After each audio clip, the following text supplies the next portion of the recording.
So we've been teased with this kit for several months now. It's finally ready for production, and I got one. And as you know, this comes all the way from Joel over to Iceman Collections. Now I did pay full price for this one, so it's going to be an honest review. Now I'm not saying the other ones were not honest, but I was a little bit more lenient on some of them. As you can see, this is the first time I'm cutting this tape. I'm going into this blind, and I have purposely not watched any of the other builders do their unboxings. Now, some of you may recognize this car. In fact, I'm willing to bet almost all of us had a poster of something that looks similar to this on our walls as we were growing up as children. And I don't know why, but for the thumbnails, I like box art, so I'm glad we got a sticker on this one. But what I remember, this was a collaboration between both Iceman and Ollie Vizzle. Ollie designed it, Iceman printed it. Alrighty, I'm so excited. Let's open this thing up. Alrighty, so right off the bat here, we got a sticker. This one's a little different than what I usually get. It looks kind of holographic. And the decals for this are under my thumb. We're going to keep those hidden for now, for, reasons. So I'm curious what this card is. And it's just instructions on how to prep resin. Okay, cool. We're all familiar with it by now, but for newcomers, it never hurts.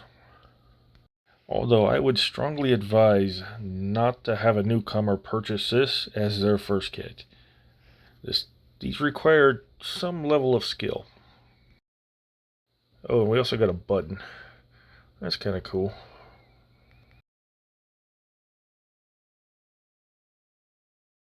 And these are packed just as well as the Alpha model kits. Really impressed.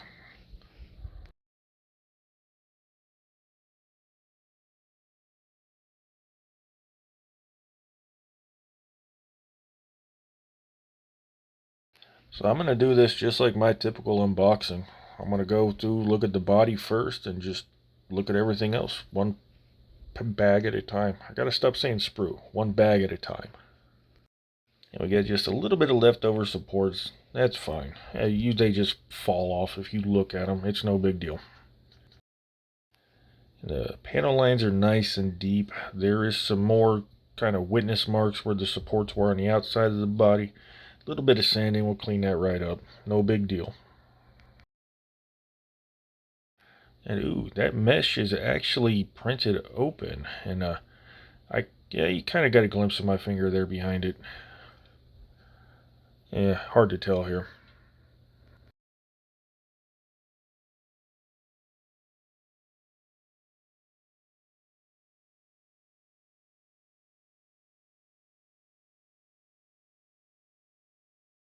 And it's kind of hard to tell, but that does say what it's supposed to say from the poster car.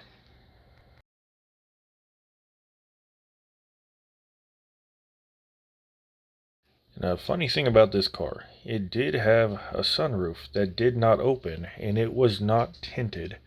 So if you drove this on a hot day under the sun, you would literally get sunburnt inside your own car.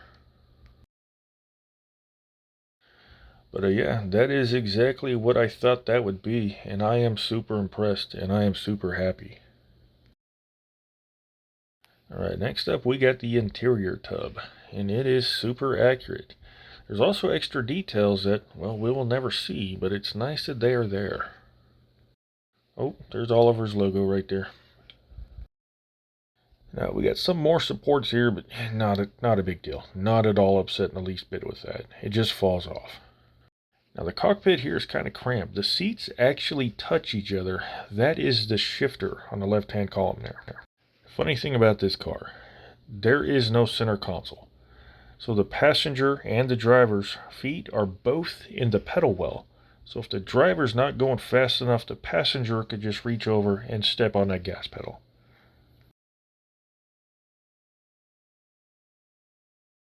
Now next up we have our wheels and tires. And again, I'm not going in any order, just whatever bag is on top of the box when I reach in there.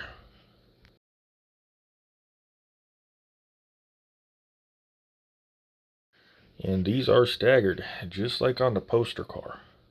The poster car, it had 315, 35, 16s. And these look to be a little bit bigger than 16s. Yeah, these are scaling out to 18s. That is awesome.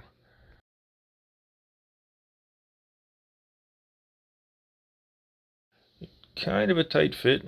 That's no big deal. We're just going to have to do a little bit of light sanding inside the tire or on the diameter of the rim. Well, we don't know. Probably both.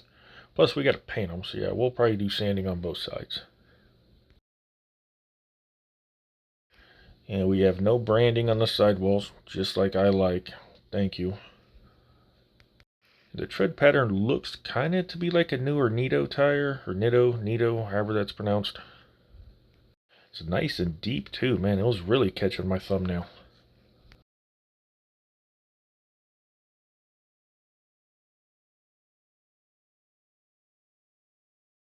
Now, next up, we have the big bag of parts. Let's see what we got.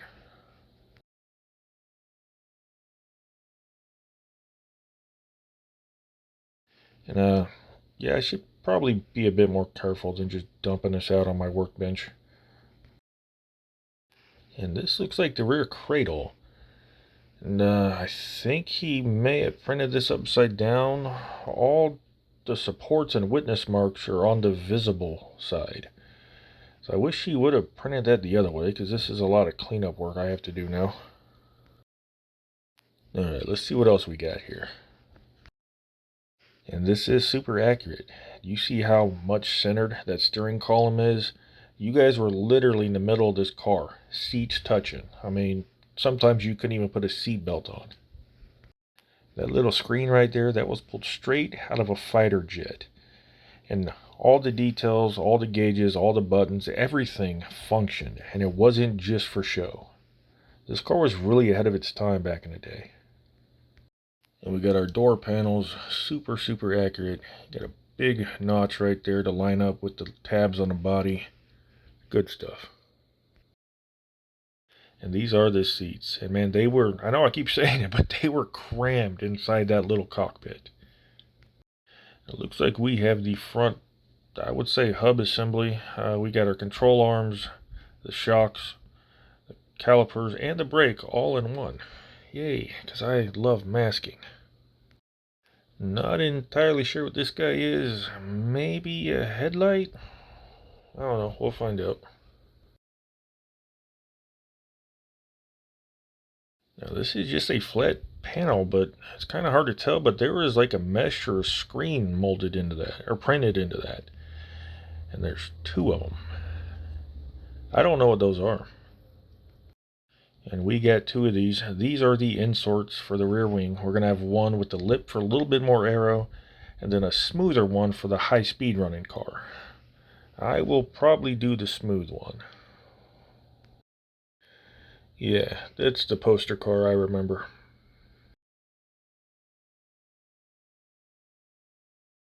Next up, we have our exhaust. Those guys are going to fit in here just like so.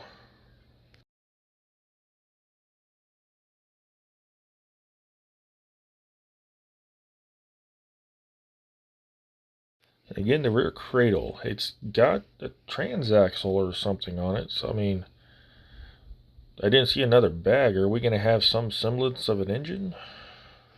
Guess we'll see.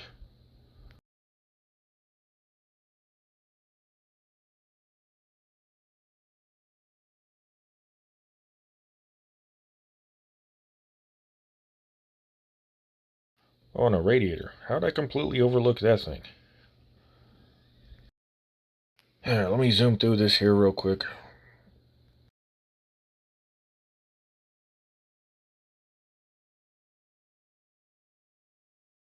Yeah, this was the only other bag in there, and this one is filled with some small little fiddly bits and some uncured resin at the bottom. It was really stuck inside that bag. And I do see a few pieces floating around in there. I hope it just fell off the supports and nothing is broken.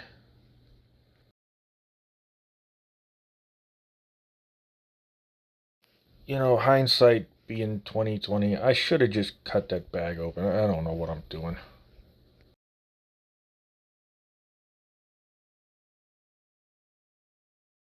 I do believe that's a wiper arm, and it might be broken. I do recall this car having a weird three-piece wiper, and if that is broken, it looks like it's just the one tab. I could easily heat that up and bend it back. I'll have to do some research. But also on this slab here, we have, it looks like our pedals, the mirrors, and oh, those are actually our headlights and our fog lights. That means I have no idea what those other things I was referring to are.